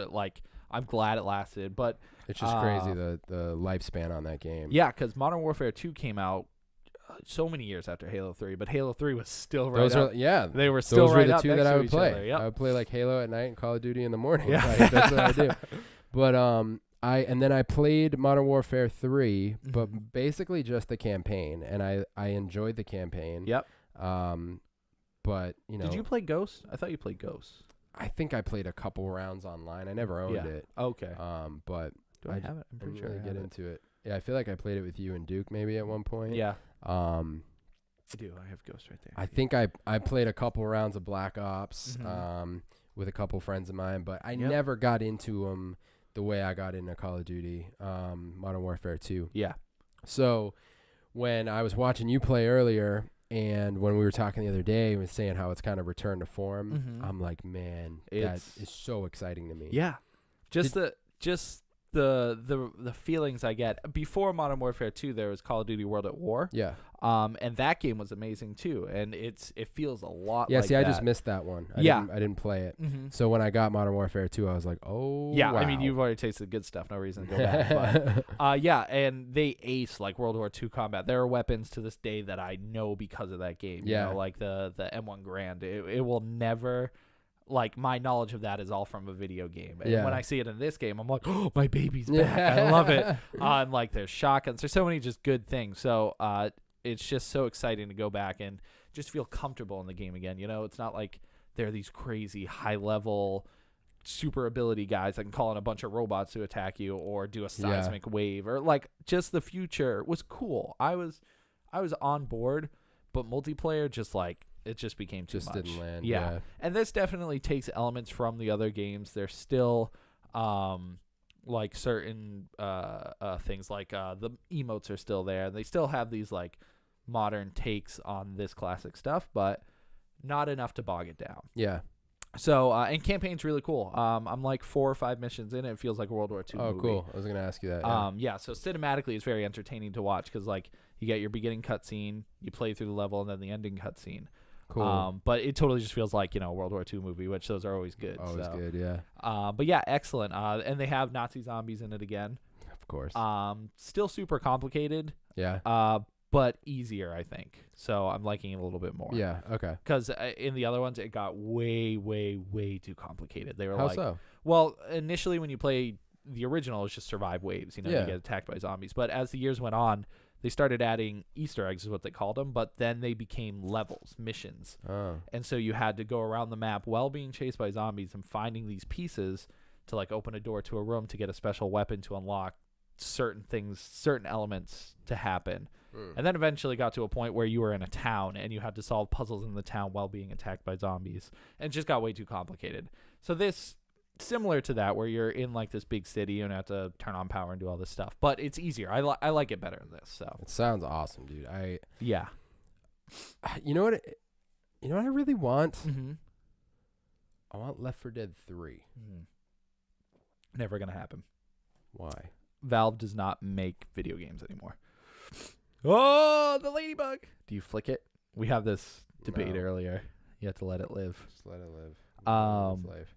So Valve has never made a third game, and they stopped making games a few years ago.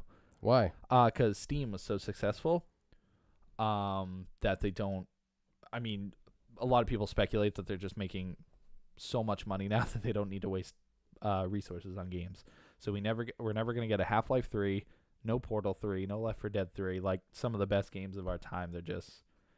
Does that mean people are still online playing Left 4 Dead 2? Yes, absolutely. All right, then I just want to get Left 4 Dead 2 again. Totally. And it's backwards compatible on Xbox One. So you plug it in and you can still find games today. I have it over there. I think I have 2 copies, actually. Not Oh, no, I anymore. did. And then the second copy had no disc in it. Because remember, I was going to give it to you. Oh, and then- yeah. Suck.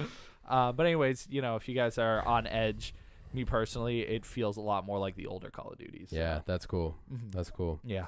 I definitely want to play that. I Mhm. definitely want to get that. Definitely want to get that. I got nothing in games this week, man. Mhm. I want to talk about Super Mario Odyssey, Mm-hmm. but I'm going to save it for next time because I want to talk about it for a very long time. Okay. And I just don't want to talk about it now. Okay. That's But- fair. Just a quick little thing. It's amazing. Totally a reason to get a Nintendo Switch. Yeah, I knew he he's was right there. on there. Yeah, I would, if I had the money right now, I'd get it just to play Odyssey. Yeah, I mean, it totally justified. It's like you're buying a $300 game. Totally worth it. worth it. I would spend $300 on this game. Just I can't. Don't get into it. I'm not. Don't. But Next week, yeah, folks. it lived up to the hype for sure. Yeah, For I've sure. not heard anything short of that. Yeah. From anybody. And I mean, the Switch is killing it. It Yeah. had a Zelda game, a Mario game, Mario plus Rabbids, which was incredible. Some new ones. You got ARMS. You got 1-2 Switch. It's killing it. Killing it. And next year is going to get even better. Metroid. I don't think it's coming out next year, but It's gonna we got happen. that, Animal Crossing, we got Pokemon. They've announced so much. And we've had Fire Emblem Warriors, which a Fire Emblem game coming out this soon is crazy. Dude, you know Metroid's gonna happen. Not next year, though. No way. But it's gonna. Oh, my God. Don't. What if we finally get? What is there? What Smash if we- Bros is coming out next year on the Switch. Not a new one. They're saying they're going to re-release the older one. Okay. Dude, what if we finally get that first-person Mega Man game? Oh, my God. They could do it. They could absolutely do it. Maverick Hunters. Mega Man's dead, though, Mega Man's dead. which is so unfortunate. You only ever see him as cameos in other games. The last game, technically, was... Smash? I guess. I mean, he showed up in Dead Rising, Marvel vs. Capcom. But he also showed up in Dead Rising, but he's just a costume. Yeah, right. Like, so there's references, but Capcom still owns him. They still owe him. They owe him for all the games. Shoot. That's great. And next week I'll talk about Sonic Forces. That was the second Sonic game coming out this year. It's coming out tomorrow. So Really? yeah. Holy Christmas. So I'll be pretty amped to talk about that. Cool. I got I actually next week I'm gonna have a book that I want to talk about. Oh, I've been Which like, doesn't happen often. I want to read really bad. I have this like urge. I'm going back and forth right now between reading and watching stuff. Yeah, but I I have want that this- watching kick again. I have this sneaking urge to play games too. Mhm. XCOM's killing me right now though, dude.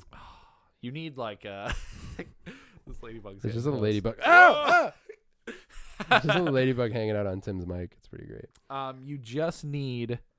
I think I need to come here and play. I was gonna say you need motivation. You need to just hang out one day and just crush through it. Yeah. Because I bet you're close, and to me anyway. Nice. Oh, okay. To me, like sometimes if I'm having a hard time through a game, it's nice to have an extra person there, just Yeah. as like support, as an audience, whatever I'm it saying. is. That would be helpful. I got no problems with you coming to play. 'Cause I got other games I gotta play. Yeah. But for now, thank you guys for watching. Thank you for listening. Subscribe if you haven't. Yes, leave a review. We always like to read what you guys think. Yep. If you're sick of us talking about Arrowverse shows, tell us. Or if you love them, tell us. Or tell us what else to watch. Yeah. I'm excited to talk next week about the thing that I didn't talk about. Let's just do it right now. Whole new podcast. Okay. Welcome to podcast 72. Did I say the right number at the beginning of Yeah, 71. Cool. That ladybug's having a friggin' party. All right, I'm done. I love you guys. Subscribe.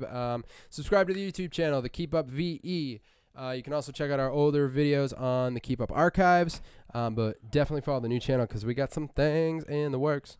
Some things in the works. I'm pretty sure we say that every single week, that we have things in the works. Not every work. Huh?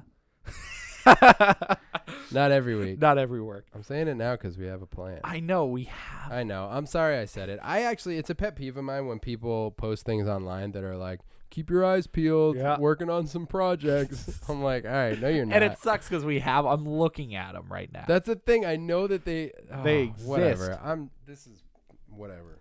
Never mind. Don't subscribe. Wow. Can life be as long as you live a life? Like if you live long enough to not live, does that still mean you lived? Or would you have lived to loss but lose the live to will? Now I ask you this. If a ladybug only lives as long as it wants to, does it live or does it end? Think about that, you lively bugs.